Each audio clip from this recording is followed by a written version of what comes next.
ব্যবসায়ী নাসিরউদ্দিন মাহমুদের করা হত্যা চেষ্টা মামলায় আত্মসমর্পণ করতে মঙ্গলবার সকালে চিফ জুডিশিয়াল ম্যাজিস্ট্রেট আদালতে আসেন চিত্রনায়িকা পরীমনি। আত্মসমর্পণ করে চান জামিন। 10:30টার দিকে শুরু হয় জামিন শুনানি। আসামি পক্ষেরও ছিল না আপত্তি। শুনানি শেষে পরীমনির জামিন মঞ্জুর করেন আদালত। পাশাপাশি অভিযোগ গঠনের শুনানির জন্য 1 অক্টোবর দিন ধার্য করেন। এখানে 1 নং আসামি উনি এখন বর্তমানে একজন মা, উনি একজন নারী, ওনার প্রতি সম্মান দেখে আমরা বলেছি আমাদের জামিনে কোনো আপত্তি নেই। বিজ্ঞ আদালত আইনানুগভাবে যদি জামিন দেন, এক্ষেত্রে আমাদের বাদীদের কোনো আপত্তি নেই। পরীমনির আইনজীবী বলছেন, ব্যবসায়ী নাসিরউদ্দিনের বিরুদ্ধে পরীমনির করা ধর্ষণ চেষ্টা মামলার কাউন্টার হিসেবেই করা হয়েছে এ মামলা। বিজ্ঞ নারী শিশু নির্যাতন দমন আদালত 9-এ একটি মামলা অলরেডি চলছে। তো আমরা আদালতের প্রতি শ্রদ্ধাশীল হয়ে বিজ্ঞ আদালতের সমন পাওয়া মাত্র উপস্থিত হয়েছি। বিজ্ঞ আদালত আমাদের সাবমিশনে সন্তুষ্ট হয়ে জামিন মঞ্জুর করেছেন।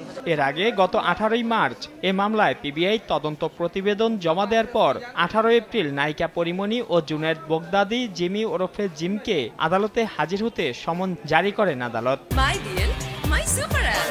আরো অনেক কিছু একে পেতে download my BL app Bangla link.